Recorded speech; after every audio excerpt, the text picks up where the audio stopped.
नमस्कार दोस्तों, हमारे चैनल में आपका हार्दिक स्वागत है। आज हम सुन रहे हैं बड़ी मजेदार कहानी ईमानदार कंडक्टर के साथ बनी हुई घटना। महाराष्ट्र के एक छोटे से कस्बे करंजा में रहने वाला कबीर चौहान पेशे से बस कंडक्टर था। सरकारी बस, पुरानी टूटी फूटी डीजल की तेज गंध और अंदर यात्रियों का शोर, यही उसकी रोजी रोटी थी। कबीर सुबह 5 बजे उठता, पत्नी रानी के हाथ का बना साधारण पोहा खाता और अपनी यूनिफॉर्म पहनकर निकल जाता। यूनिफॉर्म के कॉलर घिस चुके थे, टोपी के किनारे टूट गए थे, लेकिन कबीर दिल से ईमानदार आदमी था। एक बात उसके साथी हमेशा कहते, कबीर तू इतना ईमानदार क्यों? कौन सा ऊपर वाले ने तुझे पुरस्कार देना है? कबीर सिर्फ मुस्कुराकर कह देता, मेरी माँ ने सिखाया है किसी के हक का रुपया भी मत रखना। कबीर का एक 8 साल का बेटा था अंशु, जिसका इलाज चल रहा था। दिल में छोटा सा छेद था, घर की हालत खराब थी, पैसे की बहुत कमी थी। दवा महंगी, इलाज महंगा, पर कबीर हर दिन लड़ता था सिर्फ अपने बेटे के लिए। एक बार घर में रानी ने कहा, अगर तुम चाहो तो ड्यूटी में थोड़ा एडजस्ट कर लो, 2-4 टिकट ज्यादा बेच दो, किसी को पता थोड़ी चलेगा, अंशु की दवा का खर्च निकल आएगा। कबीर नाराज नहीं हुआ, पर उसने शांत स्वर में कहा, नहीं रानी, मेरे बेटे की दवा चोरी के पैसों से नहीं चलेगी, भगवान पर भरोसा रख, एक दिन सब ठीक होगा। रानी चुप हो गई। उसे पता था कबीर सीधा साधा आदमी है, उसे दुनिया की चालाकियां नहीं आती। उस दिन की शुरुआत 2 जनवरी की सुबह, ठंड की तीखी हवा चल रही थी। कोहरा इतना कि 10 कदम आगे मुश्किल से दिखता। कबीर ने बस में चढ़ते ही देखा, ड्राइवर रमेश झोपड़ी के नीचे बैठा बीड़ी पी रहा था। कबीर बोला, चल जल्दी, आज ठंड ज्यादा है, यात्रियों को दिक्कत होगी। रमेश हंसते हुए बोला, तू तो जैसे मंत्री हो बस के। कबीर ने रजिस्टर खोला, टिकट मशीन संभाली और बस रवाना हुई। बस चलते चलते शहर की तरफ बढ़ रही थी। कबीर हर यात्री से विनम्रता से बात करता, मैडम टिकट, सर आपका चेंज ये रहा, अरे दादा बैठ जाइए, गिर जाएंगे। लोग उसे पसंद करते थे। लेकिन आज बस में एक सीट पर एक आदमी बैठा था जिसकी कहानी ने सब कुछ बदल देना था।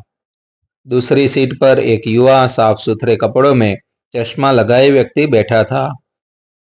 नाम डॉक्टर आर्यन मल्होत्रा, दिल्ली का प्रसिद्ध हृदय रोग विशेषज्ञ। वह करंजा किसी कॉन्फ्रेंस के लिए आया था और आज सुबह बस से नागपुर वापस जा रहा था ताकि शाम की फ्लाइट पकड़ सके। जब कबीर टिकट देने आया, उसने पूछा, कहाँ जाना है साहब? डॉक्टर आर्यन बोले, नागपुर, लेकिन मुझे जल्दी पहुंचना है। क्या बस टाइम पर पहुंचेगी? कबीर मुस्कुराया, हम कोशिश तो पूरी करेंगे, लेकिन मौसम खराब है, थोड़ा लेट भी हो सकता है। डॉक्टर आर्यन ने घड़ी देखी और सिर हिलाया। पहली नजर में उसे लगा, बस कंडक्टर सीधी सादी नौकरी, शायद पढ़ा लिखा नहीं होगा। लेकिन यह सोच थोड़ी देर में टूटने वाली थी। 2 घंटे बाद बस पहाड़ी रास्ते पर थी। अचानक सामने एक बूढ़ा आदमी गिरा पड़ा था। किसी को समझ नहीं आया कि क्या हुआ। कबीर ने तुरंत ड्राइवर से कहा, रमेश बस रोक। कबीर दौड़ता हुआ नीचे उतरा। बूढ़ा आदमी सांस नहीं ले पा रहा था। डॉक्टर आर्यन भी उतरे, अपना बैग खोला और तुरंत सीपीआर देने लगे। आसपास लोग घबरा रहे थे, पर कबीर भीड़ को हटाता रहा। जगह छोड़ो, डॉक्टर साहब को काम करने दो। 5 मिनट बाद बूढ़ा आदमी उठ बैठा। सब राहत की सांस ली। डॉक्टर ने कबीर की तरफ देखा। पहली बार उन्हें महसूस किया, यह कंडक्टर केवल टिकट काटने वाला आदमी नहीं, दिल वाला मनुष्य है। कबीर ने बूढ़े को पानी पिलाया और बस में बैठाया। रास्ता चलता रहा। दूसरा मोड़, कबीर की सच्चाई। बस में चढ़ा एक युवक 500 का नोट देकर बोला, भैया टिकट दो नागपुर की। कबीर ने टिकट दिया और 410 रुपये वापस कर दिए। युवक गुस्से से बोला, अरे ये क्या, बाकी पैसे भी तो दो। कबीर बोला, साहब नागपुर का टिकट 90 रुपये है, मैंने 410 वापस कर दिए, बाकी कौन से पैसे?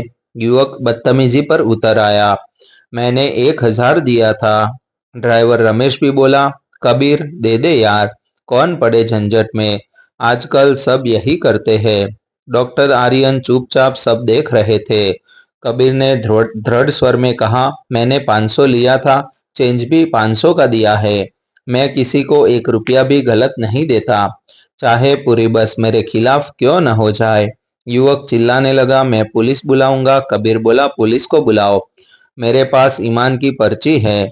यह वाक्य सुनकर डॉक्टर आर्यन के शरीर में बिजली सी दौड़ गई। उसने पहली बार किसी आम आदमी को इतनी सच्चाई से, इतने आत्मविश्वास से खड़े होते देखा था। उसने युवक से कहा, मैंने नोट देखा था, 500 का था। यह कंडक्टर सही है। सब शांत हो गए। कबीर चुपचाप आगे बढ़ गया। डॉक्टर आर्यन उसे देखते रहे सम्मान से।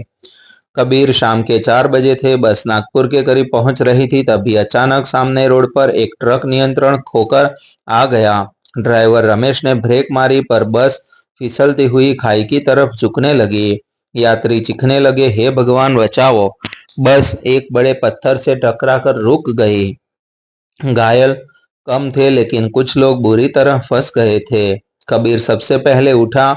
उसके माथे पर खून था, लेकिन वह चिल्लाया, सब लोग शांत रहो, डॉक्टर साहब है, बच जाएंगे। डॉक्टर आर्यन ने स्थिति संभाली।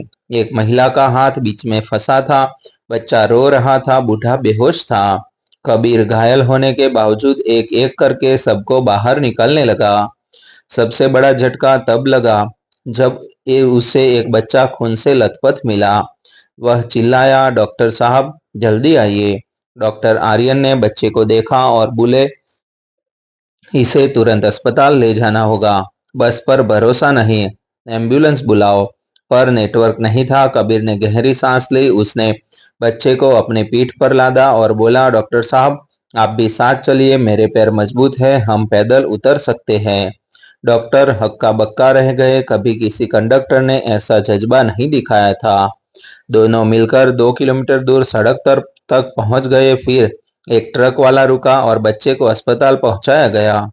अस्पताल के बाहर डॉक्टर आर्यन कबीर को देखते ही बोले, कबीर अगर तुम नहीं होते तो आज कई लोग मर चुके होते। कबीर ने कहा, डॉक्टर साहब मुझे नहीं पता मैं क्या हूँ, लेकिन मैं जानता हूँ कि इंसान हूँ और इंसान को इंसान के काम आना चाहिए। उस रात उन्हें पता चला, जिस बच्चे की जान उन्होंने बचाई है वह एक बड़े उद्योगपति का बेटा है। अगले दिन अस्पताल में एक महंगी गाड़ी आई। सूट पहने लोग उतरे। उनमें से एक आदमी, जिसकी आंखों में आंसू थे, कबीर के पैरों पर गिर गया। भाई साहब, आपने मेरे बेटे को बचा लिया। मैं आपका यह कर्ज जिंदगी भर नहीं उतार पाऊंगा। कबीर घबरा गया।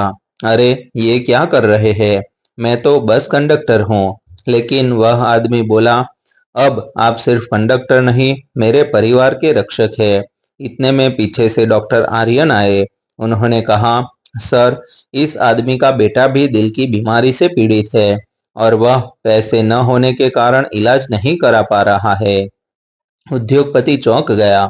क्या, कौन सा अस्पताल चाहिए, कौन सा डॉक्टर चाहिए, मैं सब व्यवस्था करूंगा। कबीर की आंखें भर आई। डॉक्टर आर्यन ने कबीर के कंधे पर हाथ रखा, तुम्हारे बेटे का इलाज मैं खुद करूंगा। फीस, उस दिन तुमने मुझे जो इंसानियत दिखाई थी वह मेरी फीस है। कबीर रो पड़ा। रानी हाथ जोड़कर खड़ी थी। अंशु को अगले ही दिन मुंबई ले जाया गया। कुछ महीनों बाद वह बिल्कुल स्वस्थ हो गया। लगभग 1 साल बाद करंजा में एक समारोह हुआ। सरकारी विभाग ने कबीर को सम्मानित किया, सबसे ईमानदार, बहादुर और कर्तव्यनिष्ठ कर्मचारी श्री कबीर चौहान।